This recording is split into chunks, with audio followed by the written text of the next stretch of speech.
सभी लोगों को नमस्ते। और मैं इस लाइव वीडियो पर जुड़ने वाले सभी लोगों को प्रणाम करता हूं और जल्दी से आइए आप लोग लाइव वीडियो पर जुड़ें और अपने प्रतिक्रियाएं भी दीजिएगा। बहुत धन्यवाद करता हूं मैत्री प्रबोधन मंच का और मंच से जुड़े हुए सभी साथियों का, सभी आदरणीय बंधुवरों का, जिन्होंने मुझे इस योग्य और इस काबिल समझा कि मेरे विचारों को रखने के लिए एक ऐसा मंच प्रदान किया है जिसमें बहुत ही विद्वत समाज के लोग जुड़े हुए हैं। और ऐसे विद्वान समाज के बीच में मुझे जो अवसर दिया गया है, मैं पूरा प्रयास करता हूं कि अपने विचारों से युवाओं की जो भूमिका, जो एक मुझे टॉपिक, जो मुझे एक विषय दिया गया है कि युवाओं की भूमिका जो वैश्विक संकट काल में, कोरोना वायरस के संकट काल के बीच में रही है, ऐसे संकट काल के बीच में विश्व गुरु भारत बनाने के लिए युवाओं के द्वारा, युवाओं के बल पर कैसे होगा। सबसे अच्छी खास बात को मैं ज़्यादा बढ़ाऊंगा नहीं, बहुत कम शब्दों में अपनी बात को रखने का प्रयास करता हूं। आप सभी लोग जुड़ें साथियों। सबसे अच्छी बात, मैत्री प्रबोधन मंच, मैत्री अर्थात मित्रता, शायद कहा जाए मैत्री भाव कहेंगे।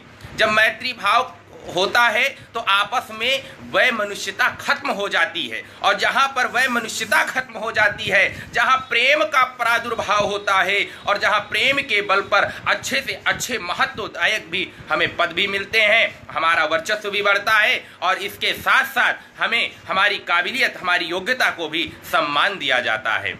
आज अगर मैं कहूँ मैत्री प्रबोधन मंच, मैं उनको धन्यवाद करता हूं जिन्होंने इस मंच को बनाया। आदरणीय शिवेंद्र सिंह शिवाजी भैया, जिन्होंने आज मुझे 1:29, ठीक 7 जून, आज रविवार को, मैं हरियाणा के फरीदाबाद शहर से बल्लभगढ़ के लिए काम से जा रहा था और बीच में 1:29 पर मेरे पास शिवेंद्र सिंह शिवाजी भैया का फ़ोन आया। सबको पता चल जाता है फ़ोन में कि गाड़ी चल रही है। उन्होंने कहा कि आलोक जी गाड़ी चला रहे हैं। हम कहा जी भैया। तो कहें कि एक जगह रोक दीजिए, कुछ खास बात करनी। मैं शिवेंद्र सिंह शिवाजी बोल रहा हूँ। मैत्री प्रबोधन मंच का परिचय दिया और जब इस मंच का परिचय दिया तो मंच तो इस समय परिचय का मोहताज नहीं है, क्योंकि इतने अच्छे अच्छे लोग आकर के अपने विचारों से जिस तरीके से हम सभी को लाभान्वित कर रहे हैं, सच में आपको कहें कि ऐसे विचारों से यदि हम लोग अपने आप को सारगर्भित कर लें तो सच में ये कह सकता हूं कि आज का युवा वर्ग अपनी मजबूती के साथ, अपनी दृढ़ संकल्पता के साथ, इस साहस के बदौलत जो भारत का युवा है किसी से कमजोर नहीं है। आज भारत का युवा पथभ्रष्ट होता जा रहा है। क्यों? क्योंकि उसके विशेष बहुत कारण हैं। उन कारणों से वाकिफ कराऊंगा भी, अपनी बात को भी रखूंगा। मैं सबसे पहले इस बात को रखता हूं, शिवाजी भैया ने मुझे फ़ोन किया 1:29 पर और उन्होंने कहा आलोक जी आज आपको लाइव आना है। हमें आश्चर्यचकित हो गए। तो हमें कहा ऐसा क्या हुआ, लाइव आना है, मतलब कहाँ पे? तो कहा मैत्री प्रबोधन मंच पे। तो हमने कहा मैत्री प्रबोधन मंच हम लोगों के लिए? तो कहा क्यों? मतलब हम लोगों के लिए इसलिए हमें बड़ा आश्चर्य हुआ कि मैत्री प्रबोधन मंच में जहाँ पूर्व शिक्षा मंत्री आ रहे हों, जहाँ पर ऐसे विद्वत समाज, जहां पर भारतीय जनता पार्टी आरएसएस से जुड़े हुए तमाम ऐसे जिलाध्यक्ष, ऐसे पदाधिकारी जिनके नेतृत्व में, जिनकी नेतृत्व कुशलता में तमाम लोग उनके अनुसरण में अपने आप को उच्च शिखर तक पहुंचाया है, ऐसे लोगों के मंच पर, ऐसे लोगों के मंच में जब मुझे बोलने का अवसर आ रहा है, मुझे बड़ा गर्व हुआ। मैं उस समय कुछ समय के लिए चकित जरूर हुआ था, लेकिन मुझे गर्व इस बात का था कि मैत्री प्रबोधन मंच मिला है तो अपनी बात को रखूंगा और पूरे सामर्थ्य, पूरे पुरुषार्थ के साथ रखूंगा। इसलिए भी रखूंगा कि आज का युवा वर्ग जो पथभ्रष्ट होता जा रहा है उसको कुछ न कुछ दे के जाऊंगा। साथियों, जो अब तक अपने बड़े लोगों से सीखा है, जो अपने आदरणीयों से सीखा है, उस बात को भी यहाँ पे रखूंगा। बहुत समय नहीं लूंगा, अपने विचारों से आप सभी को वाकिफ कराऊंगा और आशीर्वाद चाहूंगा। साथियों, मैं आपको बताऊं, मैत्री प्रबोधन मंच भले जब भी बना हो इसका इतिहास मुझे नहीं मालूम, लेकिन अभी कुछ मैत्री प्रबोधन मंच के बारे में ही देख रहा था, नीचे पोस्ट देख रहा था, तो एक बात मुझे अच्छी लगी कि यहाँ पर जिन लोगों को लाया जा रहा है, जिन लोगों के विचारों को लोगों तक पहुंचाया जा रहा है, आज आप देखिए सोशल मीडिया का लोग किस तरीके से प्रयोग करते हैं। सोशल मीडिया को अनावश्यक तौर पर फुहरता प्रस्तुत करने के लिए, एक दूसरे पर फप्तियां कसने के लिए, एक दूसरे के नीचा दिखाने के लिए, अब व्हाट्सएप में जब से स्टेटस आया है लोग अपनी भावनाएं भी वहीं से व्यक्त कर देते हैं। साथियों, प्रबोधन मंच, मैत्री प्रबोधन मंच का अगर एक उद्देश्य बन गया कि पूरे देश में मित्रता के बल पर मैत्री भाव उत्पन्न करके यदि एकजुटता के साहस से हम देश को पुनः विश्व गुरु बनाने के प्रखर संदेश के प्रखर संकल्प के साथ लग जाएंगे, तो साथियों वह दिन दूर नहीं है जब भारत पुनः विश्व गुरु बनेगा। कुछ पंक्तियां मेरे पास हैं और उन पंक्तियों के माध्यम से अपनी बात को शुरुआत करूं। इससे पहले मैं प्रबोधनी मंच के उन साथियों का, उन पदाधिकारियों का धन्यवाद करता हूं जिन्होंने इस अपने संकल्प से प्रबोधनी मंच का गठन किया और मैत्री प्रबोधन मंच के माध्यम से हमको बोलने का अवसर और ये शुभ अवसर प्रदान किया है। आदरणीय भैया शिवेंद्र सिंह शिवाजी का मैं धन्यवाद करता हूँ। आदरणीय बहन रेणु चौहान जी का धन्यवाद करता हूँ। आदरणीय भाई अनिरुद्ध शुक्ला जी का धन्यवाद करता हूँ। आदरणीय लक्ष्मीकांत मिश्र जी का मैं धन्यवाद करता हूँ और साथ में हमारे आदरणीय प्रिय मोनू कटारे जी का धन्यवाद करता हूँ। इन लोगों ने केवल ये मैत्री प्रबोधन मंच ही नहीं गठित किया है, ये हमें एक शक्ति दिया है अपनी बात को रखने के लिए, ये हमें हमारे विचारों को दूर तक पहुंचाने के लिए, हजारों हजार लोगों तक पहुंचाने के लिए जो एक मंच दे दिया है, तो उस मंच के माध्यम से अपनी बात को रख के जरूर जाएंगे और बात ऐसी होनी चाहिए जो बात लगे, क्योंकि आज का समाज मनोरंजन के माध्यम से ही समझना चाहता है तो उसे मनोरंजन के माध्यम से भी समझना चाहिए।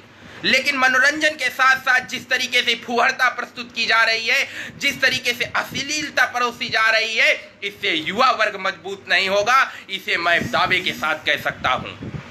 साथियों, अपने विचारों को कुछ पंक्तियों के माध्यम से रखता हूं कि माना अगम अगाध सिंधु है, संघर्षों का पार नहीं है।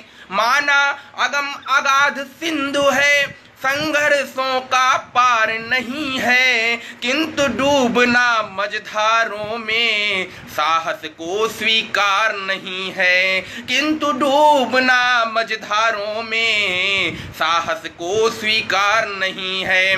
जटिल समस्या सुलझाने को, अरे जटिल समस्या सुलझाने को नूतन अनुसंधान न भूलें। जटिल समस्या सुलझाने को नूतन अनुसंधान न भूलें। निर्माणों के पावन युग में हम चरित्र निर्माण न भूलें। निर्माणों के पावन युग में हम चरित्र निर्माण न भूलें।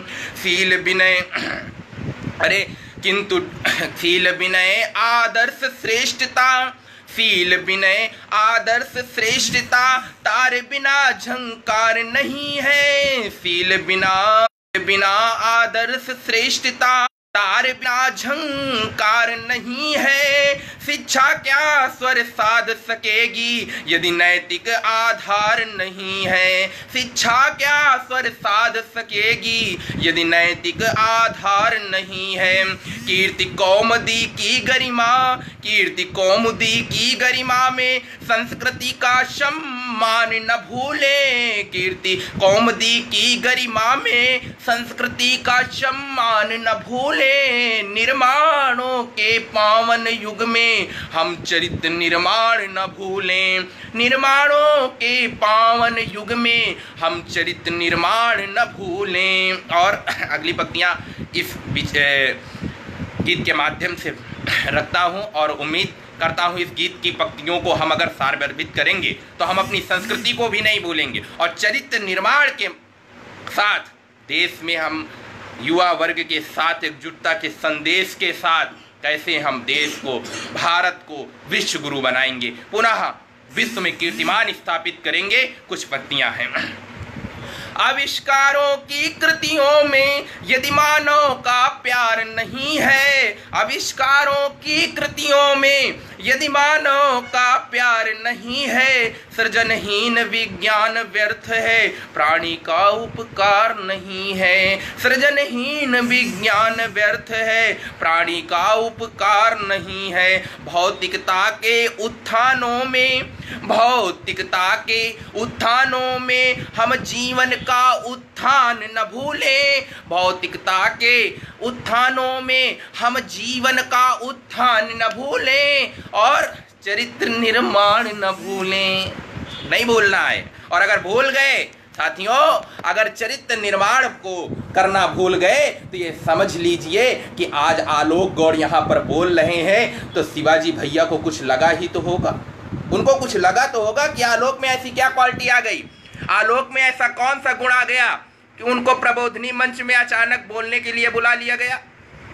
अरे भैया, ग्रुप तो बहुत सारे चल रहे हैं, लेकिन जिसमें विद्युत समाज के लोग जुड़े हुए हों, जिसमें ऐसे विद्युत समाज के लोग जिनके विचारों को अनुसरण करके लोग अपने जीवन का ध्येय बदल देते हैं, उस मंच पर जब आने का अवसर मिला तो मेरे लिए आज उस समय से ये सोच रहा था मैं बोलूँगा क्या।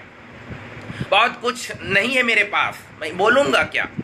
एक बात से शुरुआत करता हूँ। अब चरित्र पक्ष, युवा वर्ग टॉपिक है, युवा वर्ग और चरित्र पक्ष।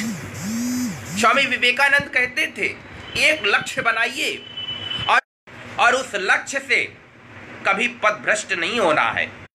उस चरित्र पक्ष को अपना लक्ष्य बना लीजिए। अगर कीर्तिमान स्थापित करना चाहते हैं, समाज में अपना गौरव स्थापित करना चाहते हैं, तो अपनी गरिमा को कभी भी मत भुलाइएगा, अपनी गरिमा को बरकरार रखिएगा। कुसंगति का ज्वर बहुत भयानक होता है। युवा वर्ग जब छोटे से बड़ा होता है ना, उसकी किशोरावस्था आती है ना, युवा वर्ग अगर कहीं पर बिगड़ा है तो इसी अवस्था में बिगड़ता है जब वो किशोर होता है, जब वह नवयुवक हो जाता है।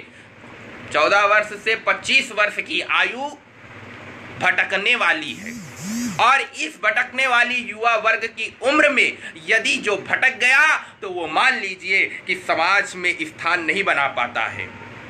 और जब समाज में स्थान नहीं बना पाएगा, जिसने मरना सीख लिया है जीने का अधिकार उसी को, और जिसने कांटे पार कर दिए फूलों का उपहार उसी को। जिसने कांटे पार कर दिए फूलों का उपहार उसी को। कैसे? बहुत संघर्ष होता है। आपको बताऊं, मैं एक सामाजिक संगठन से जुड़ा 2016 से और 2020 के बीच में अगर मैं अपने संघर्ष की कहानी आपके बीच में रखूं तो मुझे बहुत सारे ऐसे युवा साथी सुन रहे हैं, हमारे आदरणीय भैया सुन रहे हैं, जिन्होंने मेरे संघर्ष को जाना है। आप कहेंगे कि आलोक जी ने ऐसा क्या संघर्ष किया, मेरे अंदर ऐसा कौन सा काम कर लिया जो मैंने पहाड़ उखाड़ डाला या पहाड़ पलटा दिया, ऐसा कौन सा काम कर दिया।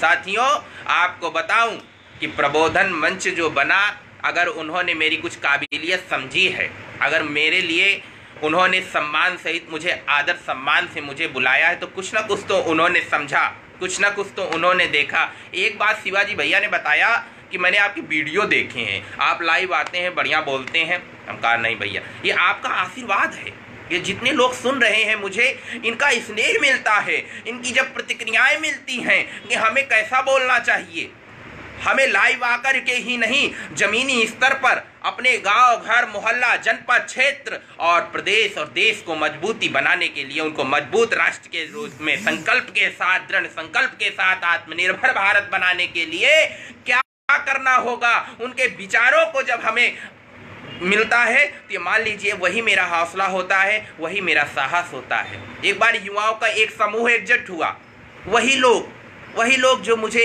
मेरा साथ देते थे, अपनापन जताते थे। एक बार सभी लोग मुझे इस राह से हटाना चाहा। वो लोग चाहते थे कि आलोक जी आप मेरा साथ दीजिए। ये बताइए, कुसंग का ज्वर मैंने अभी कहा, युवा वर्ग और सबसे ज्यादा कुसंगति से ग्रसित होता है, और किस उम्र में ग्रसित होता है ये भी मैंने बात रख दी है। साथियों, मेरा वो दौर था 2017 का, जो मेरे जीवन को बदल करके रख दिया। आज मैं जहाँ पर भी हूँ वहाँ पर वैदिक साहित्य को पढ़ाया जाता है, वैदिक साहित्य के अनुसार जीवन यापन करना सिखाया जाता है, दैनिक जीवन में यज्ञ का महत्व बताया जाता है, यज्ञ से दूषित वातावरण को कैसे शुद्ध किया जा सकता है ये बताया जा सकता है। भारत का इतिहास क्या है, भारत की आर्य संस्कृति सनातन संस्कृति क्या है, भारत को विश्व गुरु पुनः बनाने में कैसे बनाया जा सकता है, किन विचारों के माध्यम से बनाया जा सकता है। अच्छा ये बताओ, हम समाज में जाते हैं और दूसरे लोगों की मदद करते हैं। गोस्वामी जी ने भी लिखा है, पर पीड़ा सम नहीं अदमाई। हमने एक दिन और बोला था, किसी कवि की वो पंक्तियां हैं कि औरों के हित जो जीता है, औरों के हित जो मरता है, औरों के हित जो जीता है, औरों के हित जो मरता है, उसका प्रत्येक आशु रामायण और हर कर्म ही गीता है। योगीराज श्री कृष्ण ने गीता में संदेश दिया है कि कर्म कीजिए, हमारा कर्म श्रेष्ठ होगा तो हम महान बनेंगे। कर्म व्यक्ति को महान बना देते हैं। कर्म प्रधान विश्व रचि राखा और जो जस करहि तो तस फल चाखा। कर्मों की प्रधानता व्यक्ति में यदि हो, कर्म करते रहिए, फल की इच्छा मत करिए। कर्मण्य अवधिकारस्ते मा फलेषु कदाचन। जब हम कर्म करेंगे श्रेष्ठ कर्म भी करना है तो श्रेष्ठ कर्म करना है। बहुत लोग जब ये संदेश देने लगते हैं कि अरे कन्हैया चोरी करते थे, कृष्ण चोरी करते थे, तो हम क्यों नहीं करेंगे। अगर वो गोपियों के मन को चुरा लेते थे, क्या तुम्हारे अंदर वो साहस है कि वो चुरा सकते हो? कृष्ण ने जो संदेश विश्व भर के लिए दिया है, क्या उसको अपना सकते हो? नहीं अपना सकते। वो नहीं अपनाएंगे। माखन चुराते थे, हम चोरी करेंगे, सीना तान के कहते हम चोरी करेंगे। अरे युवा वर्ग का चोरी छुपी में घूमते रहो, एक दिन पुनः गुलामी की दंश से फिर जकड़ जाओगे, गुलामी की जंजीरों से जकड़ जाओगे। आइए एकजुटता का संदेश दें, भारत को पुनः विश्व गुरु बनाने के लिए इस युवा शक्ति को पुनः पुरुषार्थ सामर्थ्य के साथ फिर से उस राह पर चल पड़िए। और जिस राह पर महर्षि दयानंद चले थे, जिस राह पर महर्षि दयानंद चल दिए और कहा वेदों की ओर लौटो, सत्य ज्ञान को अपनाओ, जो सही है वो राह प्रशस्त किया उन्होंने। अंधकार से प्रकाश की ओर ले जाने का क्या उन पर पत्थर नहीं बरसाए? लोगों ने इन पर पत्थर बरसाए, लोगों ने उन पर फतियां कसी, क्योंकि आज समाज में एक प्रथा बन गई है। जब भी आप कुछ अच्छा कर रहे होंगे, जब भी आपको लगेगा कि आप अच्छा कर रहे हैं, तो समाज में आपके पीछे कितने लोग गालियां बक रहे होंगे, कितने लोग फतियां कस रहे होंगे, कितने लोग आपकी बुराइयां कर रहे होंगे। आप इसको दरकिनार कर दीजिएगा, कभी उनसे मुंह मत लड़ाइएगा। अगर उनके बीच में आप फंस गए तो वो चाहते हैं कि हमारे जाल में फंस जाइए। साथियों, हाथी जाता है, हाथी के पीछे बहुत सारे लोग थाल सजा करके आरती ला करके आ जाते हैं और आरती करते हैं, गणेश मानते हैं, और बहुत कुत्ते गली के हाथी के पीछे पड़ जाते हैं और भागते हैं। हाथी चला जाता है, फिर भी कुत्ते भागते रहते हैं। हाथी सोचता है यार हमने क्या बुरा किया है, पता नहीं क्या दोष है कि एक के पीछे आरती हो ही रही है और हमारे पीछे हाथी के स्वागत है कि हमारे पीछे कुत्ता पड़े हैं। एक बात बताऊं, ये बात किसी ने कहा था, बहुत अच्छे से कहा है, मैं उतना अच्छा नहीं कह पाता हूं, लेकिन एक बात बताऊं, इसका जो सार है, कुत्ते भौंकते रहते हैं, हाथी चलता रहता है। मार्गदर्शन देने वाले बहुत कम लोग मिलेंगे, गाइडेंस करने वाले बहुत कम लोग मिलेंगे, लेकिन जो लोग सज्जनता, जो चरित्र पक्ष से मजबूत हैं, वो आपको सही राह दिखाएंगे। वो आपको कभी बुरा नहीं बनने देंगे, वो कभी आपको ये नहीं बताएंगे कि ये राह सही है। आप अगर गलत मार्ग पे जा रहे हैं तो एक सच्चे इंसान का कर्तव्य बनता है कि आप सही राह दिखाएं, और नहीं दिखा सकते हैं तो उस गलत राह पर जाने से कम रोकिए। आज हमारा समाज का युवा वर्ग इसी से भ्रष्ट है।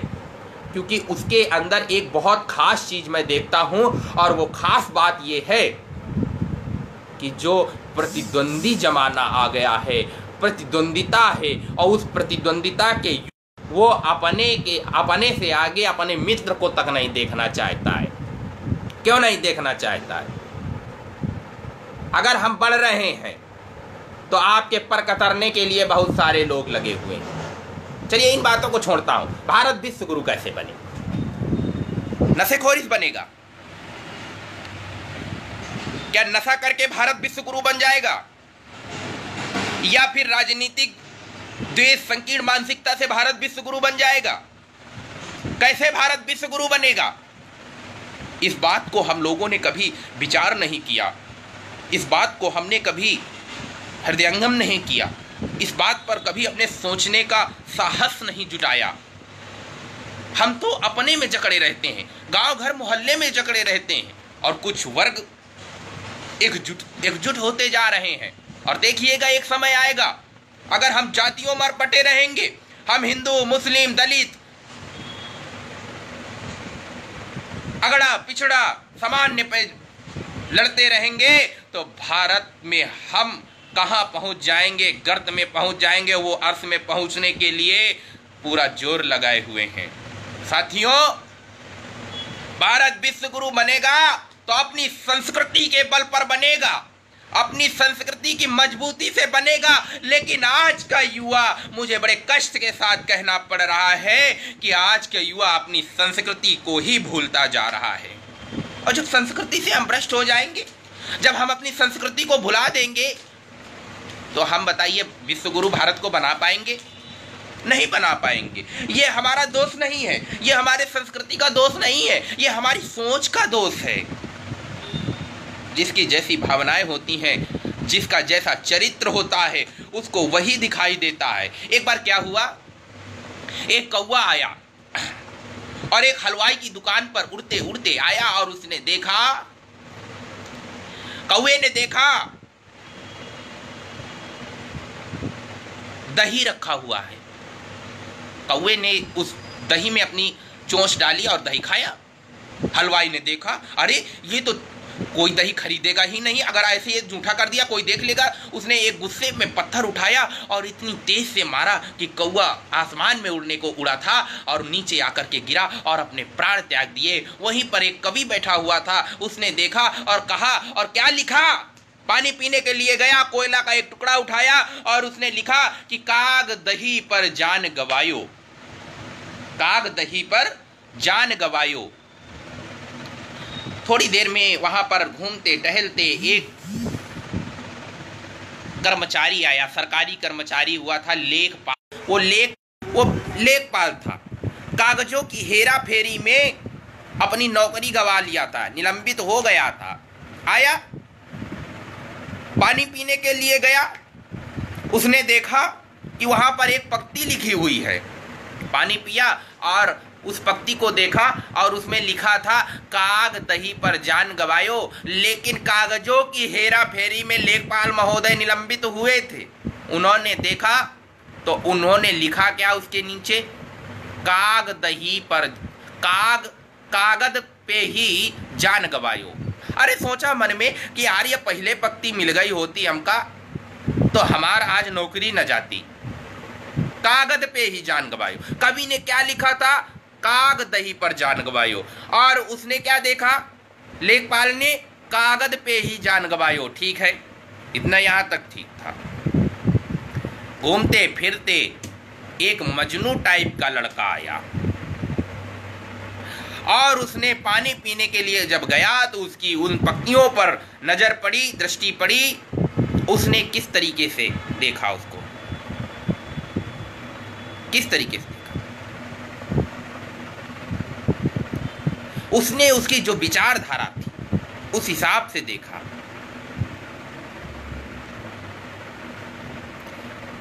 आज का युवा वर्ग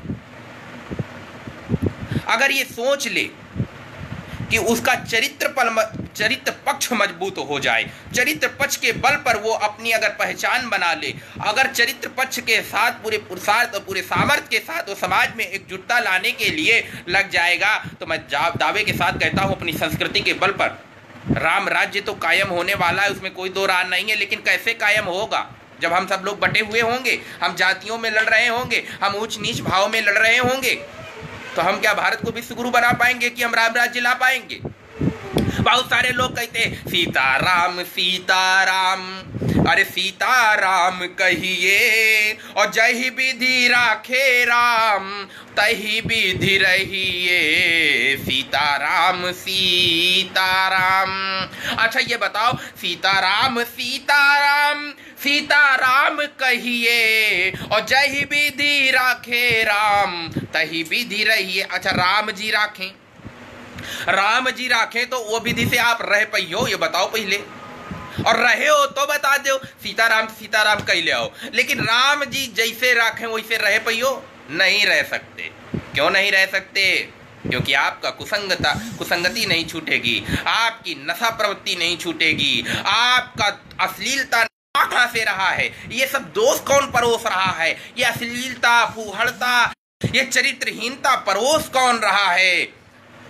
साथियों अब कहना क्या है कि सीताराम सीताराम और सीताराम कहिए और जही विधि रहे राम तही विधि रहिए, सीताराम सीताराम। क्या कहना है कि सीताराम सीताराम, सीताराम कहिए और जही विधि रहे राम तही विधि रहिए। आज ठंडा पानी पीने के कारण कुछ जुकाम हो गया है और थोड़ा सुबह सुबह ही जाना पड़ा, इसलिए थोड़ा गला भी अवरुद्ध हो रहा है। लेकिन अपनी बात को रखूंगा क्योंकि आप लोगों का मुझे स्नेह बहुत प्राप्त हो रहा है और इस स्नेह के लिए मैं धन्यवाद करता हूं हमारे साथ जुड़े हुए सभी साथियों का।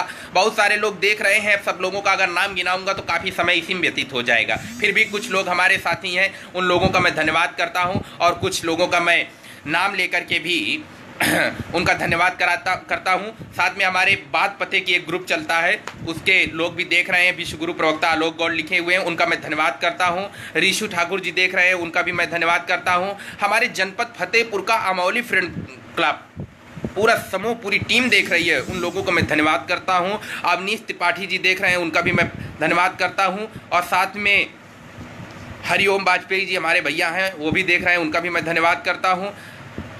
साथ हमारे आदरणीय बड़े भैया शिव प्रकाश शुक्ल ब्रह्मचारी जी देख रहे हैं, मैं उनको प्रणाम करता हूं, धन्यवाद करता हूं। साथियों इस वीडियो का अधिक से अधिक लोग शेयर भी कीजिएगा। आदरणीय दादा भूपेंद्र पधारा जी देख रहे हैं, उनका भी मैं धन्यवाद करता हूं और धन्यवाद इसलिए भी करता हूं, प्रणाम भी करता हूं। अभी उन्होंने कुछ पंक्तियां लिख करके पोस्ट की थी और उसमें इतना अच्छा बनाया था मैत्री प्रबोधन मंच को लेकर के और मेरे नाम को लेकर के। मैं धन्यवाद करता हूँ, प्रणाम करता हूँ आपके इस योगदान के लिए। भारती शुभम सिंह देख रहे हैं, उन्होंने लिखा है बहुत सुंदर वक्तव्य, आपने बहुत ही अच्छे विचारों को बहुत ही संक्षिप्त और स्पष्ट भाषा के द्वारा वर्णन किया। बहुत बहुत धन्यवाद करता हूं, आपको हमारे विचार पसंद आ रहे हैं। अवनीश त्रिपाठी जी संस्कृति आधार है लिखा है, बिल्कुल संस्कृति हमारा आधार है और संस्कृति से हम जब विमुख हो जाएंगे तो भारत को हम विश्व गुरु नहीं बना सकते हैं, इस बात को हम कभी भुला भी नहीं सकते हैं। आदरणीय हमारे भाई पंडित गोलू दादा प्रियंका अग्निहोत्री जी देख रहे हैं, उनका भी मैं धन्यवाद करता हूँ। और सबसे अधिक हमें स्नेह दे रहे हैं ऋषु ठाकुर जी, शिव प्रकाश शुक्ल ब्रह्मचारी जी, आदरणीय हमारे बड़े भैया हैं, अमौली फ्रेंड क्लब, बात पते की ग्रुप, ओम जी हिंदू, आदरणीय भैया को मैं प्रणाम करता हूं, वो भी देख रहे हैं। और हमारे फतेहपुर जनपद की शान युवा कवि शिवम हथगामी जी, वो भी देख रहे हैं, उनको भी धन्यवाद करता हूँ, प्रणाम करता हूँ कि आप हमें इतना स्नेह, आप लोग हमें इतना स्नेह देते हैं, इसके लिए मैं पुनः धन्यवाद करता हूँ। और शिवेंद्र सिंह शिवाजी जिनके आमंत्रण पर मैं आप सभी के बीच पर लाइव आया हूं, मैं उनका प्रणाम करता हूं और उनको धन्यवाद करता हूं। अवनीश त्रिपाठी जी हकीकत बयां कर रहे हैं, बहुत सही लिखा है, बहुत बहुत धन्यवाद करता हूं। आदरणीय हमारे भाई अवनीश त्रिपाठी जी अपना स्नेह मुझे दे रहे। प्रभात सिंह जी को मैं धन्यवाद करता हूं। आदरणीय भैया प्रिंस प्रकाश वीर जी को मैं धन्यवाद करता हूं और उन्हें प्रणाम करता हूं, हमारे बड़े भैया हैं, बहुत अपना स्नेह मुझे देते हैं। और चंचल कंथारिया जी, उनका भी मैं धन्यवाद करता हूँ, बहन चंचल कतारिया जी। अर्जुन सिंह गौतम जी देख रहे हैं, भैया को मैं धन्यवाद करता हूं, प्रणाम करता हूं, आपका स्नेह ही हमें साहस प्रदान करता है। आप लोग अपना जो योगदान इस वैश्विक महामारी के बीच में समाज को एक नई दिशा देने के लिए, लोगों की सहायता करने के लिए अपने अपने माध्यम से दिया है, इसके लिए भी मैं सबका धन्यवाद करता हूं। और अवनीश त्रिपाठी जी ने लिखा, अरे वाह शिवम तुम भी हो, दिखे नहीं अभी तक। जी शिवम भैया, अगर कुछ पंक्तियां एक दिन मैंने सुनी थी और उन्होंने जिस तरीके से प्रस्तुत किया था वो बहुत काबिल तारीफ़ है। बहुत धन्यवाद करता हूं कि आप मुझे सुनने के लिए अपना अमूल्य समय निकाल करके पधारे हैं। बहुत बहुत धन्यवाद करता हूं हमारे भाई, प्रिय भाई ज्ञानेंद्र प्रकाश साहू जी का। कवि हैं और कवि होने के साथ उन्होंने एक काव्य श्रृंखला कार्यक्रम को भी शुरू किया है, उनका भी मैं धन्यवाद करता हूं। बहुत अच्छा वक्तव्य रहा आपका, आनंद आ गया। तो अभी वक्तव्य समाप्त नहीं हुआ है, बहुत सारी बातें हैं ज्ञानेंद्र भाई। रखता हूं राघवेंद्र सिंह राजावत जी का मैं धन्यवाद करता हूं। बहुत सारे लोग अभी सुन रहे हैं, कुछ बातों को रखता हूं और शुरुआत करता हूं कि युवा वर्ग अभिवादन सम्मान भूल गया। क्यों भूल गया? माता पिता का सम्मान भूल गए, अपने से बड़ों का सम्मान भूल गए। और जब ये सम्मान भूल जाते हैं, अभिवादन भूल जाते हैं, तो ये मान लीजिए कि आपका अपयश वहीं से शुरू हो जाता है। क्यों? एक श्लोक हम लोग बचपन में पढ़ते थे, आज भी मुझे याद है, अभिवादन शीलस्य नित्यम वृद्धोपसेविना चत्वारि तस्य वर्धन्ते आयुर्विद्या यशोबलम। अगर हम अपने से बड़ों का सम्मान करते हैं, अपने से बड़ों का अभिवादन करते हैं, उनको प्रणाम करते हैं, उनका धन्यवाद करते हैं, ये मान लीजिए कि हमारी 4 चीजों में वृद्धि होती है। कौन कौन? अभिवादन शीलस्य नित्यम वृद्धोपसेविना चत्वारि तस्य वर्धन्ते, आयु, विद्या, यश और बल। इन 4 चीजों की वृद्धि होती है और आयु बढ़ेगी, विद्या बढ़ेगा, यश बढ़ेगा, हमारा आयुर्विद्या, यश और बल। और इन्हीं चीजों के बल पर तो हम विश्व गुरु भारत को बनाएंगे। जब हमारी आयु होगी, आगे बल होगा। अब शरीर में बल नहीं है, बोलने अपनी बात रख, तो ऐसे लोग अपयश के पात्र होते हैं जो अपने से बड़ों का सम्मान नहीं करते हैं, अपने से बड़ों का अभिवादन नहीं करते हैं। हमारे प्रिय भाई संगम तोमर जी भी इस वीडियो पर जुड़े थे, उनका धन्यवाद करता हूं। और उन्होंने कुछ पंक्तियां हमें भेजी थी कि आलोक जी जब आप मैत्री प्रबोधन मंच पर लाइव आइएगा तो इनको जरूर रखिएगा। मैं उसको भी रखता हूं। आज का युवा वर्ग जब बड़े हो जाते हैं, हम माता पिता का सम्मान भूल जाते हैं, उनको सम्मान देना भूल जाते हैं। और केवल माता पिता को नहीं, आज का युवा वर्ग अपने से बड़ों को प्रणाम तक नहीं करना चाहता है, उनके पैर नहीं छूता है, संस्कृति भूल चुके हैं। तो चलिए उस बात को रखता हूं। और एक फ़ोन कॉल मेरे पास आ रही है, उनसे मैं बाद में बात करता हूं। साथियों, कुछ पंक्तियां हैं, उनको रखता हूं और धन्यवाद करता हूं जो हमारे साथ जुड़े। ऋषु ठाकुर जी अपना इतना स्नेह दे रहे हैं बात पते की, और शिवम हदगामी जी, ओम जी हिंदू भैया, और अमौली फ्रेंड क्लब का ब्रह्मचारी जी, आदरणीय ब्रह्मचारी जी का, सबको धन्यवाद करता हूं कि माता पिता तो जैसे भार हैं। कब भार बन गए? कि माता पिता तो जैसे भार हैं, केवल प्रॉपर्टी पर अधिकार है। माता पिता तो जैसे भार हैं, केवल प्रॉपर्टी पर अधिकार है। पाला तो क्या कोई एहसान किया, जग में तो सबने यही काम किया।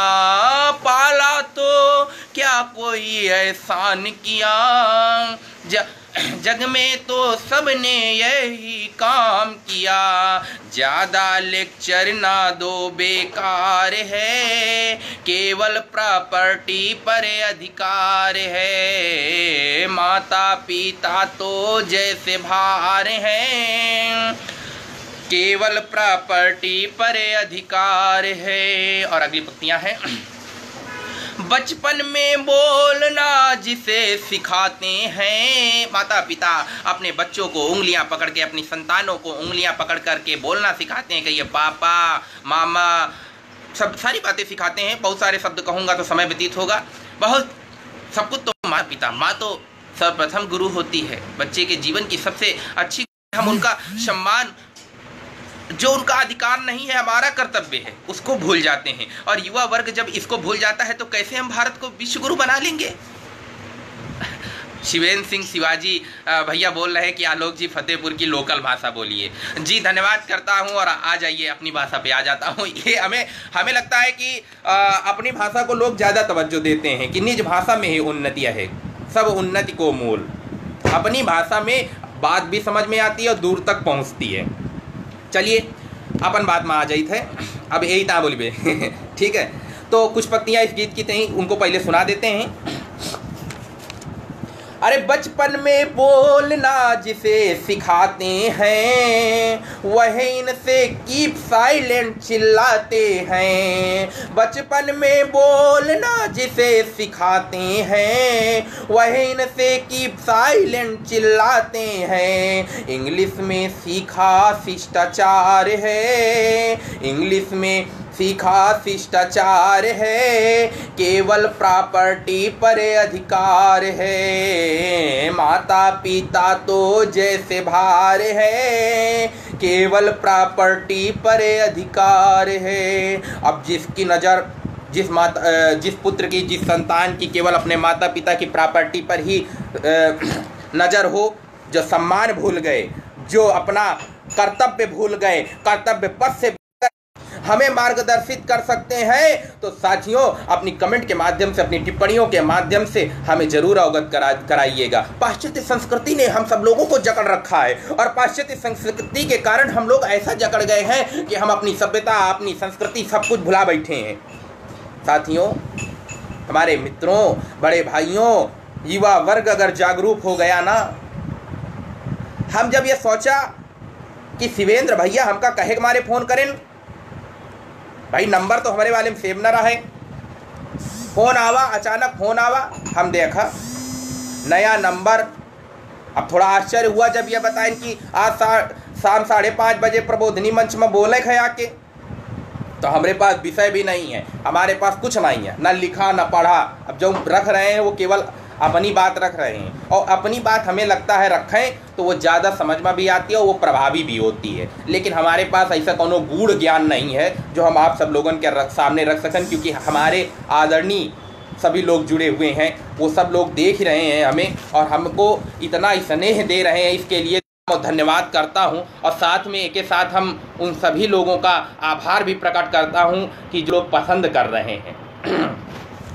कैसे माता पिता का हम अभिवादन भूल गए, कुत्तों को पाल रहे हैं, माता पिता को डाल आ रहे हैं ओल्ड एज होम में, वृद्धाश्रम में डाले आ रहे हैं, कुत्तों को पाल रहे हैं, ओल्ड एज में अपने माता पिता को डाले आ रहे हैं ओल्ड एज होम में। अब बताइए ये हमारी संस्कृति है क्या? कैसे हम अपने बच्चों को संस्कार दे पाएंगे?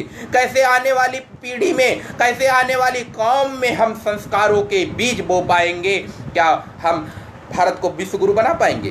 नहीं बना पाएंगे। कैसे बना लेंगे जब हम अपनी संस्कृति को नहीं जानेंगे, हम अपने इतिहास को नहीं जानेंगे? राणा शिवा सिंह भगत, राणा शिवाजी भगत, राजगुरु बिस्मिल, चंद्रशेखर आजाद, भगत सिंह, सुभाष चंद्र बोस, इनका अनुसरण नहीं करेंगे, इनके विचारों को हम अपना हृदय में हृदयंगम नहीं करेंगे।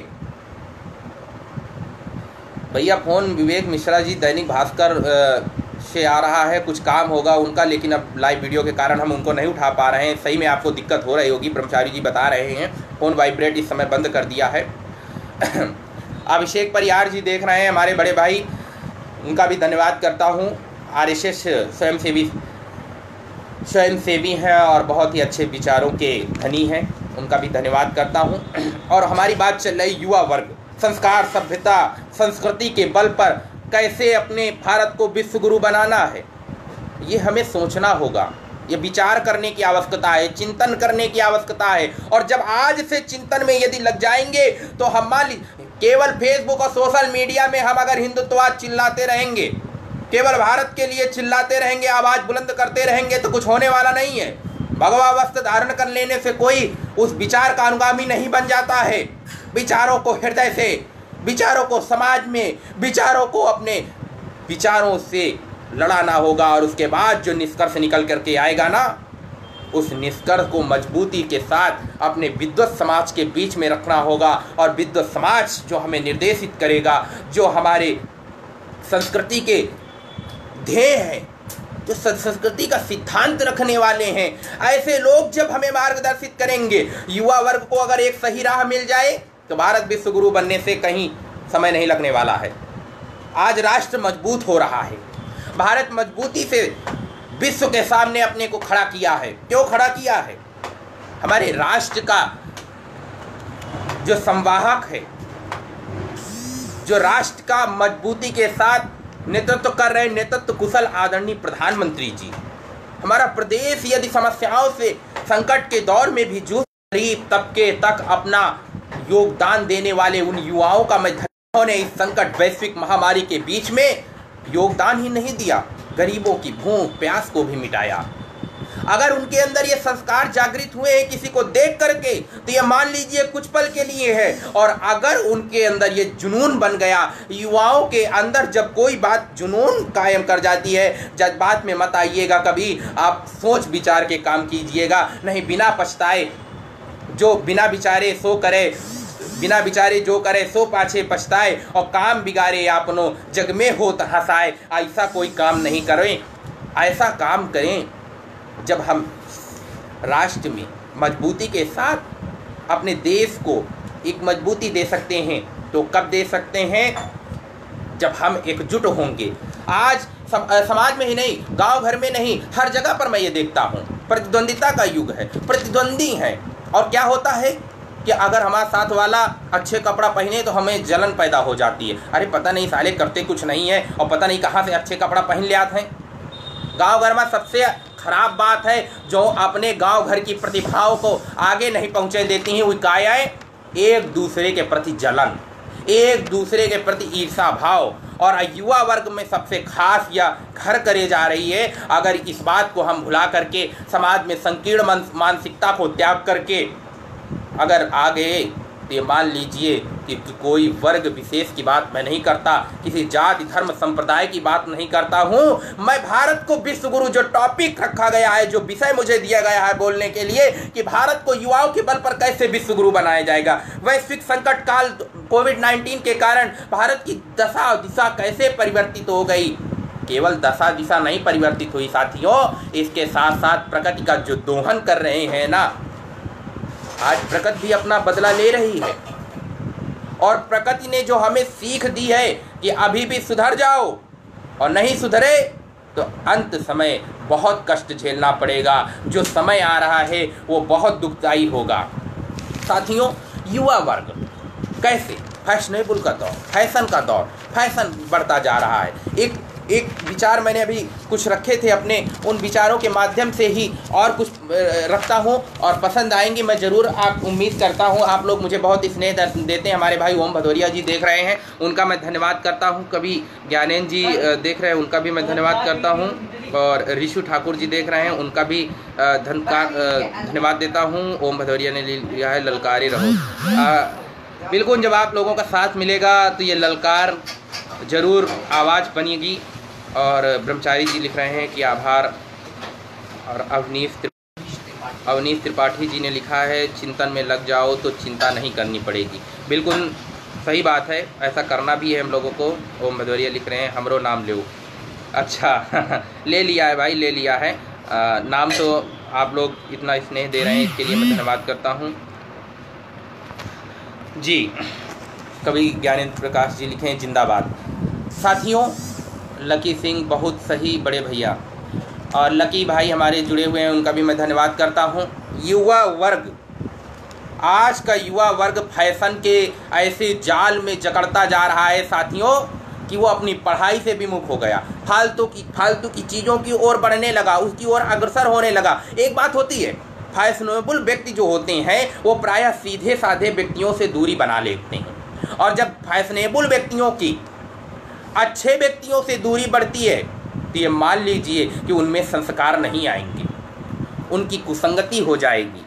अवश्य सुंदर प्रतीत होंगे वो फैशनेबल व्यक्ति जो होते हैं, वो अवश्य सुंदर प्रतीत होंगे, किंतु उनके भीतर के जो बनावटीपन है वो पनपने लगता है और वो बनावटीपन दिखने लगता है। साथियों, क्या इस युवा वर्ग के बल पर हम भारत को विश्व गुरु बना पाएंगे? कई सवाल मेरे मन में कुरेद कर रहे हैं, और उन सवालों का जवाब मैं आप लोगों से टिप्पणियों के माध्यम से चाहता हूं। जरूर दीजिएगा। बहुत विद्वान लोग जुड़े हुए हैं।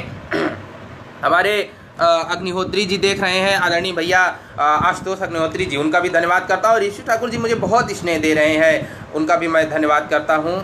भी पढ़िए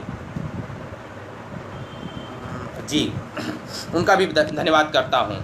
इंसान की सोच, गतिविधियाँ, स्वभाव, आदत, कार्यशैली क्या है, यही तो हमारा चरित्र दर्शाती हैं और इन्हीं को मिला करके हमारा चरित्र बनता है। हमारी सोच कैसी है, हमारी गतिविधियाँ कैसी हैं, हमारी आदतें कैसी हैं, हमारा स्वभाव कैसा है, हमारी कार्यशैली कैसी है, ये सब हमें हमारे चरित्र को दिखाते हैं।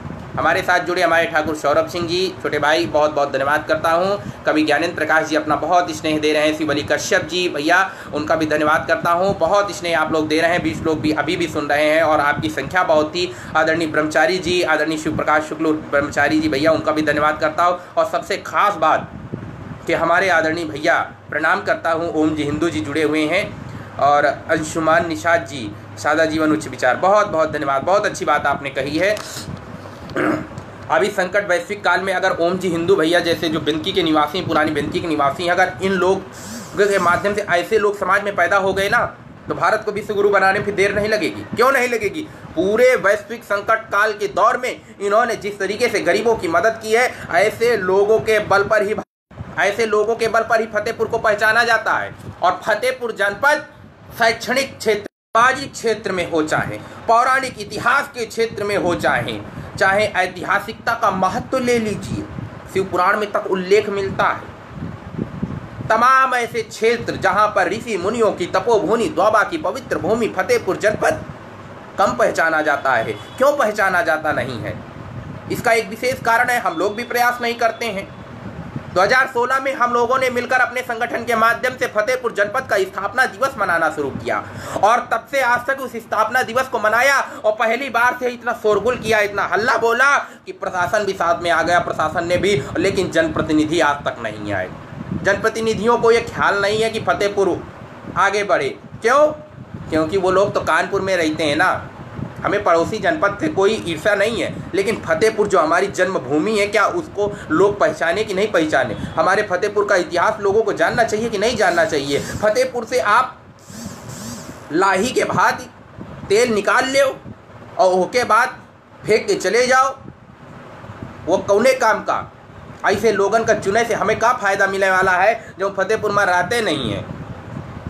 स्टेन त्रिपाठी जी जुड़े हुए हैं, सूरज स्टेन त्रिपाठी, बहुत बहुत धन्यवाद करता हूँ। लिखे रहे हैं कि बहुत दिन बाद लाइव प्रशासन सुनने का अवसर मिल रहा है आज। तो जी, आज मैं मैत्री प्रबोधन मंच में लाइव हूँ और ये आदरणीय हमारे भैया शिवेंद्र सिंह जी शिवाजी का स्नेह है जो मुझे इस मंच को, अपनी बात को, अपने विचारों को रखने के लिए दिया है। मैं उनका भी धन्यवाद करता हूँ और आपका धन्यवाद करता हूँ। और साथ में हमारे शोभित भाई जुड़े हुए हैं, उनका भी धन्यवाद करता हूँ। सुनील कुमार सिंह, ठाकुर सौरभ सिंह जी, उनका भी धन्यवाद करता हूं। साथियों, फतेहपुर जनपद को किस तरीके से दरकिनार करने वाले लोग यहीं से जीत करके जाते हैं और उसके बाद फतेहपुर की जनता कैसे कराह रही है, फतेहपुर की मूलभूत समस्याएं क्या हैं, उनको जानने के लिए नहीं आते हैं। लेकिन बहुत ऐसे जनप्रतिनिधि फतेहपुर के हुए हैं, मैं नाम नहीं लूँगा। आप लोग किसी भी वर्ग के हों, किसी भी पार्टी के हों, किसी भी दल का समर्थन करने वाले हों, लेकिन एक बात को अगर विचार कीजिएगा, चिंतन कीजिएगा और अगर विचार कीजिएगा तो देखिएगा कि फतेहपुर जनपद बहुत बहुत कुछ देने वाला है। फतेहपुर साहित्य के क्षेत्र में, शिक्षा के क्षेत्र में सब कुछ बढ़ा हुआ है, लेकिन एक चीज़ में पीछे क्यों हो गया? हमारा स्वास्थ्य क्षेत्र क्यों डगमगा रहा है? हमारी संस्कृति को, हमारे जनपद की पहचान को विश्व स्तर पर तो छोड़िए, भारत के अन्य प्रांतों तक नहीं मिलती है। क्यों? इस पर क्या चिंतन नहीं करना चाहिए हम लोगों को? अच्छा, ब्रह्मचारी जी लिख रहे हैं आदरणीय भैया कि अब आपका चेहरा नहीं दिख रहा। प्रयास करता हूं कि ये चेहरा दिखे। फ़ोन को पकड़ने के पास यहाँ पे है नहीं। प्रयास करता हूं, अपनी बात को रखता हूं, पहुँचाता हूं, चेहरा दिखेगा। तो इस बल पर, चरित्र के बल पर आज समाज में चारों ओर अश्लीलता, नशा, गंदी चीज़ों ने घर कर लिया है और इसी वजह से युवा वर्ग हो, चाहे बच्चे हों, चाहे बूढ़े हों, सब सच्चे पथ से भटक चुके हैं। भटक नहीं रहे, भटक चुके हैं। इंसानियत शब्द क्या है यही नहीं जानते। लेकिन इंसानियत कब हुई, इंसानियत कब जागृत हुई? एक बात को मान लेना चाहिए कि अगर वैश्विक महामारी आई तो हमें बहुत कुछ सिखा के गई है। कैमरा ठीक करने का कष्ट करें। जी बिल्कुल करता हूं। तो ये मान लीजिए कि अगर इस चरित्र के पक्ष के बल पर हम अगर समाज में एक पहचान नहीं बनाते हैं, युवा वर्ग को एक संदेश दें, तो आज हम मजबूती के संग भारत को विश्व स्तर पर खड़ा करने के, विश्व में कीर्तिमान स्थापित करने के लिए पूर्ण तरीके से आ जाएंगे। फिर समाज की नींव किसे कहा, और समाज की नींव युवा वर्ग का चरित्र निर्माण हो रहा है। कब? ऐसे संकट काल में चरित्र निर्माण हो रहा है, इंसानियत जागृत हुई है। आज हमारे भाई, प्रिय भाई सोम ठाकुर जी, बहुत बहुत धन्यवाद करता हूँ। आप जुड़े, आप देख रहे हैं। सुनील कुमार जी अपना स्नेह दे रहे हैं। आदरणीय ब्रह्मचारी जी, बहुत बहुत धन्यवाद करता हूँ। लकी सिंह भाई का। आज चरित्र निर्माण युवाओं का हो रहा है। इंसानियत क्या है जो कभी नहीं जानते थे, वो इंसानियत कब जागृत हुई? जब गरीब बेसहारा लोग, अन्य प्रांतों से प्रवासी मजदूर बसों में, ट्रकों में लद लद करके भूखे प्यासे पैदल अपने अपने घरों के लिए गंतव्य मार्ग तक अपना राह प्रशस्त कर लिया, तो साथियों हमारा युवा वर्ग ही आया और उनको दौड़ दौड़ करके पानी की बोतलें देना, पानी के पाउच देना, उनको खाना देना, ये सारी सुविधाएं मुहैया कराना युवा वर्ग ने किया। मैं युवाओं की बुराई इस बात के लिए नहीं करूँगा। इंसानियत तब जागृत हुई है। इंसानियत क्या है तब मालूम पड़ा, तब इंसानियत जग गई। ये हमें वैश्विक महामारी ने सिखाया। लेकिन तब भी फैशनेबल लोगों ने इसको मजाक बनाया। उन लोगों का क्या कहें जो एक दूसरे पर फप्तियां कसने से कम नहीं करते अपने आप को। हमारा युवा वर्ग सबसे बड़ा दुश्मन क्या है? हमारे युवा वर्ग का सबसे बड़ा दुश्मन जो है वो मनोरंजन के नाम पर परोसे जाने वाला अश्लीलता है। और यही अश्लीलता जिम्मेदार है कि आज का युवा वर्ग पथभ्रष्ट हो रहा है। आदरणीय दादा, हमारे पड़ोसी गांव के आदरणीय अमरजीत सिंह जनसेवक, अगर इनका हम नाम लेते हैं तो ये मान लीजिए कि हमारे अंदर बोलने की क्षमता दोगुनी हो जाती है। क्यों? हम पूर्व के दिन में आदरणीय दादाजी को सुन रहे हैं और बहुत धन्यवाद करता हूँ, प्रणाम करता हूँ आदरणीय दादा हमारे अमरजीत सिंह जनसेवक जी का, जो हमें सुनने के लिए एक अपने छोटे से दोस्त के लिए, क्योंकि दोस्त आपने हमें दोस्त बनाया था। अब आप कुछ भी मानिए, हम गोपालगंज में पढ़ते थे सर्वोदय इंटर कॉलेज में, और दादाजी जब वहाँ आते थे 15 अगस्त 26 जनवरी में, वैसे का भी कोनो कार्यक्रम हो आ जाए तो ये मान लो कि दादा हमारा दोस्त बन के आवत रहा है। खाकी ड्रेस चलती रहा है तब, और खाकी ड्रेस में आ जाए और दोस्त। और आज हमारे बीच में अगर हमारा दोस्त आ जाए और हमका आगे बढ़ने का कह रहे हैं तो ये मान लीजिए कि ऐसे लोगों का जब मार्गदर्शन प्राप्त होता है ना, तो भारत को युवा वर्ग विश्व गुरु जरूर बनाएगा। टॉपिक जो है भारत को विश्व गुरु बनाना है और जरूर बनेगा। फोन वाइब्रेट कर रहा है, इसके लिए मैं क्षमा चाहता हूँ। एक लोग का फोन आ रहा है, बहुत देर से बात रखता हूँ। फिर भी आदरणीय दादा जनसेवक जी जुड़े हुए हैं हमारे पड़ोसी गांव के बिन की विधानसभा क्षेत्र में। आज तक जन जन में अपनी पहचान बनाने वाले, उनके दिलों में, उनके हृदय में स्थान बनाने वाले दादा हमारे साथ जुड़े हैं। मुझे गर्व हो रहा है कि आज आप हमें सुन रहे हैं। कितना धन्यवाद करूं, मेरे पास वो शब्द नहीं है। जिसे हम सुनते थे वो हमें सुन रहे हैं। मेरे पास तो ऐसा कुछ है भी नहीं, लेकिन ये आपका स्नेह और आशीर्वाद है कि आप बोल रहे थे, मैं सुन रहा था। मुझे आपके विचारों से इतना कुछ सीखने को मिला है। आपने जो अपने संघर्ष की कहानी बताई थी, कुछ संघर्ष, बिना संघर्ष के कोई महान नहीं होता। जब तक न पड़े हथौड़े की मार, पत्थर भी भगवान नहीं होता है। अगर आकार मिलता है किसी को तो संघर्ष करना पड़ता है। मेरे जीवन में भी एक पड़ाव आया जब मुझे वो बदल करके रख दिया। अपने ही चौड़गरा क्षेत्र के लोगों ने मेरी छवि को धूमिल करने का प्रयास किया, बिगाड़ने का प्रयास किया। मैं ये हर जगह बात नहीं कहता हूँ, लेकिन आज जहाँ संघर्ष की बात आ गई तो मैं रखते हुए भी ये इस बात को अपने कष्ट नहीं होता है कि उन लोगों ने मुझे बेवजह परेशान किया।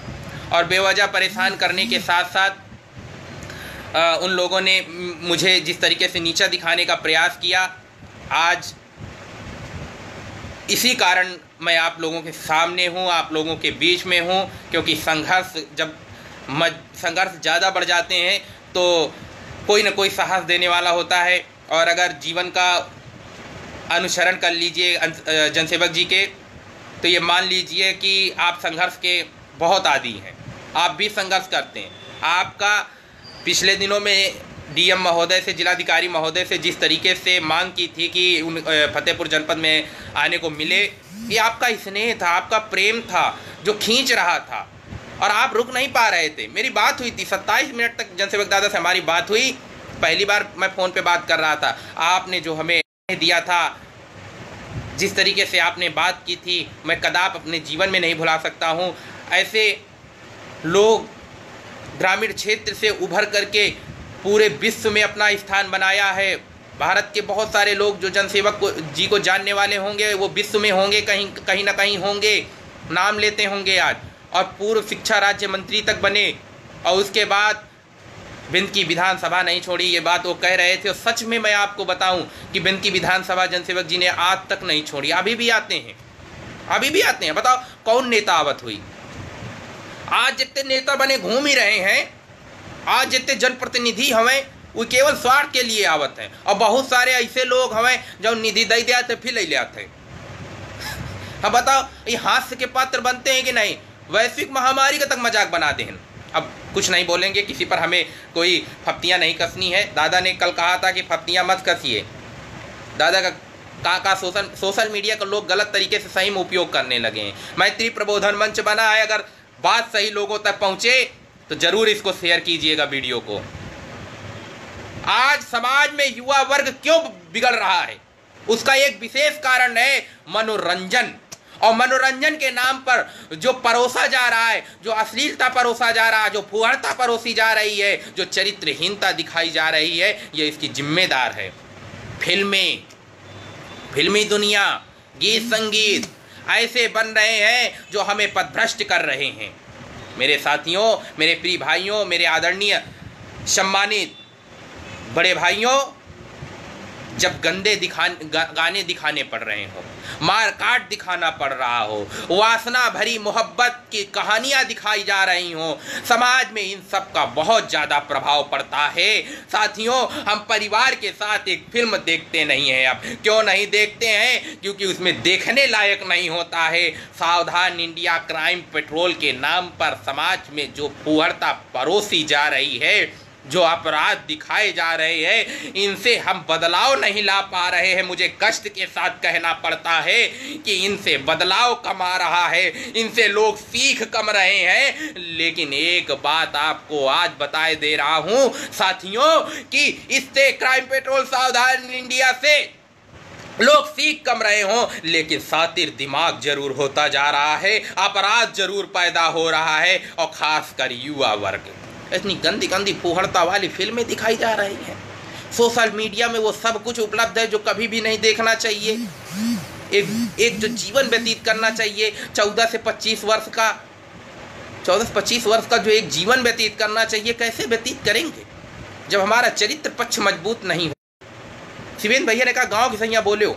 ग्रामीण भाषा में अपने फतेहपुर की बात बताऊं कि आज गाँव के लड़का, हमका तो आज तक यह नहीं पता कि हम गाली ध्यान कैसे ध्यान। हमारा तो गाली अगर कोनो बहुत अति क्रोध में कभी आ जाओ कोहो के प्रति, तो गाली जुबा पर आते आते अटक जाती है। हमको ऐसा लगता है कि कहीं वो बुरा ना मान जाए। और लोग कैसे एक दूसरे का बुरा भी नहीं कहते। हमारे क्षेत्र का वो शब्द न लेबे, बिन हुआ शब्द से, भाषा शैली से इतना बिगाड़ के रख दें कि उसे शुरुआतें नहीं होती। एक दूसरे का होए, दोस्त का होए, अपना होए, पराया होए, छोटा होए, बड़ा होए, को होए, लेकिन वही शब्द से शुरुआत करत है कहे के मारे। एते का चरित्र पक्ष मजबूत हो जाई, नहीं मजबूत होई। गंदे गाने गाते घूमोगे, गंदे चरित्र चित्र देखते घूमोगे, अश्लील साहित्य पढ़ोगे, इससे भारत विश्व गुरु कभी नहीं बनेगा। अरे उठो जवानों, भारत की तकदीर बना दो। ये जवान, भारत के जवानों, युवा वर्ग जागृत हो जाओ अब और उठो। और भारत को विश्व गुरु बनाना है तो आज से संकल्प ले लो कि अपना चरित्र पक्ष मजबूत करेंगे। वैदिक साहित्य को पढ़िएगा, जिनका मार्ग अनुसरण कर सकते हो उनके बारे में पढ़िएगा। आज़ादी के लिए जिन लोगों ने लड़ा, आज़ाद भगत सिंह, चंद्रशेखर आज़ाद, सुभाष चंद्र बोस, राजगुरु बिस्मिल, चंद्रशेखर, अनेकों वीर वीरंगनाएं जिनका चरित्र पढ़िएगा, जिनके बारे में पढ़िएगा और उनकी उम्र पढ़िएगा। एक हमारे इतिहास में बात आई कि इतिहास अपने आप को दोहराता। कभी भी ऐसा समय आ जाए कि जब हमें राजगुरु भगत सिंह, चंद्रशेखर, सुभाष चंद्र बोस जैसे वीर बनना हो तो कतराना नहीं है, अपने हृदय में वो ज्वाला भड़काए रखिए। समय आ जाए तो उस ज्वाला को दिखा देना है। वैश्विक महामारी के संकट के काल में आप लोगों ने बहुत योगदान दिया है। मेरे युवा साथियों, आ जाइए, फिर आ जाइए और इंसानियत को कायम कीजिए, मानवता को कायम कीजिए। आज चारों तरफ बुराइयों ने पैर पसार लिए हैं, पैर पसार रखे हैं। इसी वजह से अपराधों में वृद्धि हुई है।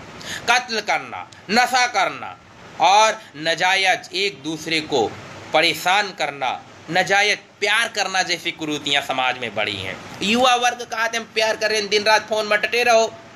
अरे अपने माता पिता को कभी फोन नहीं करते। बहुत लोगों को बुरा लगता है, जरूर गाली भी दे सकते हैं, कोई बात नहीं है, लेकिन माता पिता को कभी सम्मान दिया? जिस बेबी और बाबू के लिए आप अपना समय बेकार कर रहे हैं, समय बर्बाद कर रहे हैं साथियों, अगर उस समय को राष्ट्रभक्ति में लगा दीजिए, मानवता, इंसानियत और अपने चरित्र पक्ष को मजबूत करने के लिए लगा दीजिए, तो ये मान लीजिए कि आप कहीं और होंगे। और इस बेबी बाबू के चक्कर में पड़े रहेंगे तो भारत को बर्बाद करने वाले बेबी बाबू और बाबा तक का आ गए, तो बाबन से दूरी बना लो। बहुत इस बाबा समाज का राह दिखावत रहे, कोई बर्बाद कर रहे हैं, नाम नहीं लेंगे। बहुत सारे ऐसे बाबा आज भी समाज को बर्बाद कर रहे हैं। युवाओं, अपनी शक्ति को पहचानो, जिसके बल पर भारत की युवा वर्ग है, भारत की रीढ़ है, और उसके बल पर भारत को विश्व गुरु बनाने से कोई नहीं रोक सकता। अगर एक सामर्थ्य, एक मजबूती के साथ जिस दिन उतर आओगे तो ये मान लीजिए भारत विश्व गुरु बनेगा। हमारा केवल एक उद्देश्य नहीं होना चाहिए कि हम पढ़ाई लिखाई करके किताबी ज्ञान केवल आपको नौकरी दिला सकता है। समाज में यश कीर्ति कायम करने के लिए, अपनी पहचान स्थापित करने के लिए, राष्ट्रभक्ति के लिए हमें लोगों से मिलना होगा, वार्तालाप करना होगा, बड़ों का आशीर्वाद, अभिवादन, संस्कार, सभ्यता, संस्कृति सब कुछ सीखना, जानना होगा। वह मनुष्यता क्यों घूम रही है आज युवा पीढ़ी में चरित्र निर्माण सिर्फ एक मजाक समझा जाता है। क्यों? क्योंकि चरित्र निर्माण कैसे चरित्र निर्माण हो, कैसे भारत विश्व गुरु बनेगा, कैसे उसके चरित्र के बल पर भारत को विश्व गुरु बनाना है, तो स्वामी विवेकानंद ने उन 5 तत्वों को दिया था। आज उन 5 तत्वों को भी आपके सामने रखता हूँ। जिन 5 तत्वों के अनुशीलन से व्यक्ति के व्यक्तित्व के साथ समाज सकता है, वो 5 तत्व क्या है? आत्मविश्वास। नंबर 1, आत्मविश्वास। आदरणीय भुवन भास्कर द्विवेदी जी जुड़े, प्रगतिशील किसान जनपद के हुसैनागंज अमौली ब्लॉक के हैं। बहुत बहुत प्रणाम, धन्यवाद करता हूं। ओम जी हिंदू जी पूरा देख रहे हैं, बहुत बहुत प्रणाम करता हूं। शोभित भाई का और विनोद सिंह यादव जी का, अमित पटेल जी का, कवि ज्ञानेन्द्र जी का, ब्रह्मचारी जी का बहुत बहुत धन्यवाद करता हूं। स्वामी विवेकानंद जी ने 5 युवा प्रेरक स्वामी विवेकानंद ने चरित्र निर्माण के लिए 5 तत्वों को दिया, और उन 5 तत्वों के अनुशीलन से व्यक्ति और व्यक्तित्व, समाज, देश का पुनर्निर्माण कर सकता है। नंबर 1, आत्मविश्वास।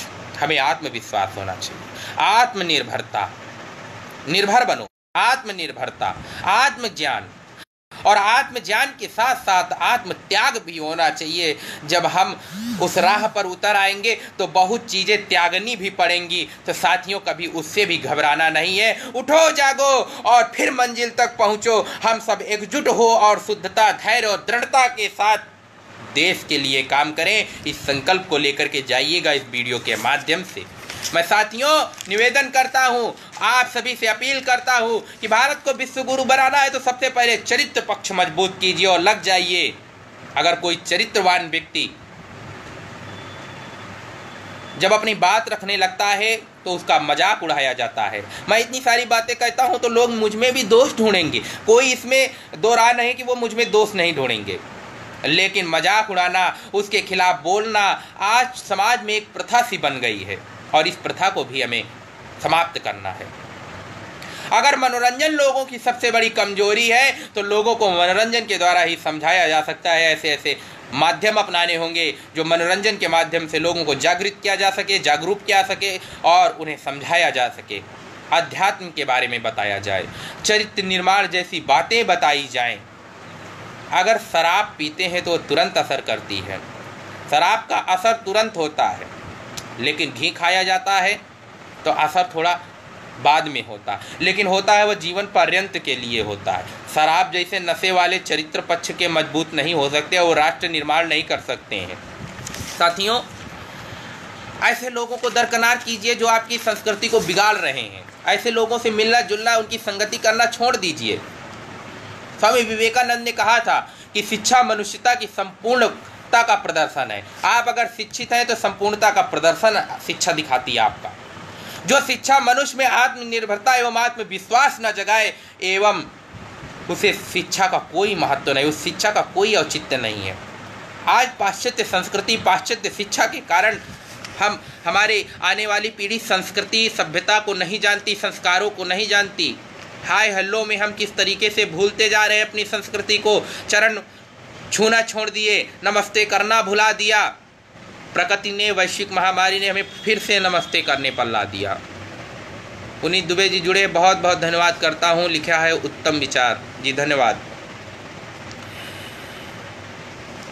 और शिक्षा से व्यक्ति का निर्माण, जीवन जीने की दिशा, चरित्र निर्माण होना चाहिए। स्वामी विवेकानंद जी कहा करते थे, सत्य, निष्ठा, समर्पण, साहस, विश्वास, ये सब हमें जन्म से दैवीय गुण प्राप्त होते हैं। मनुष्य को जन्म से दैवीय गुण ये प्राप्त होते हैं, सत्य, निष्ठा, समर्पण, साहस, लेकिन बस इनको हम जागृत नहीं करते हैं। और आज इनको यदि हम आचरण में ले आए तो साथियों वो समय जब दूर नहीं है जब हम भारत को विश्व गुरु बनाएंगे, चरित्र पक्ष के बल पर। बहुत अपना स्नेह दिया है आप लोगों ने मुझे इतना सुना, अपना अब बहुमूल्य समय निकाल करके आए, इसके लिए मैं धन्यवाद करता हूं। और साथियों, मुझे अब कुछ आवश्यक काम भी है, अपनी बात को यहीं से समाप्त करता हूं।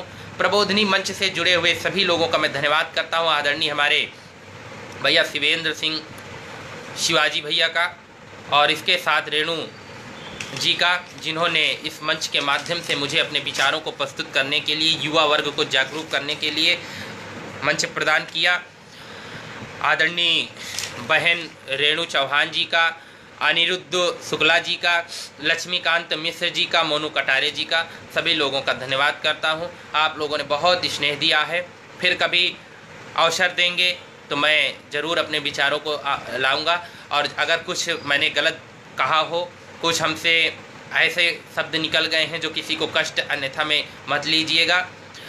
मैं कुछ लिख पढ़ के नहीं बोलने का अनुगामी हूँ। मेरा उद्देश्य होता है कि जो मैंने अनुभव किया है, जो आप लोगों का मार्गदर्शन प्राप्त होता है, जो आप लोगों से सीखता हूँ, वही अपने विचारों को रखा है। कुछ गलतियाँ हुई हों तो ज़रूर त्रुटिवश, अगर मेरे मुखारबिंदु से कुछ आप लोगों को कष्ट हुआ हो इन विचारों के माध्यम से, तो अपना छोटा भाई मान करके मुझे माफ़ कर दीजिएगा, क्षमा कर दीजिएगा, क्योंकि क्षमा बड़े लोगों का ये प्रेम होता है, कर्तव्य होता है। ज़रूर मैं उम्मीद करता हूं कि आप लोग अपनी प्रतिक्रियाएं वीडियो को सुन करके ज़रूर देंगे और मुझे अपना स्नेह ज़रूर देते रहेंगे, अपना सहयोग, समर्थन हमें मार्गदर्शित करते रहेंगे। इसके लिए मैं बहुत बहुत धन्यवाद करता हूं। अब बहुत बहुमूल्य समय निकाल करके जिन लोगों ने सुना है उनको प्रणाम करता हूं और वीडियो को समाप्त करता हूं। एक बार मेरे साथ बोल दीजिएगा, जय श्री राम, नमस्ते। विनय सिंह चौहान जी का धन्यवाद करता हूं।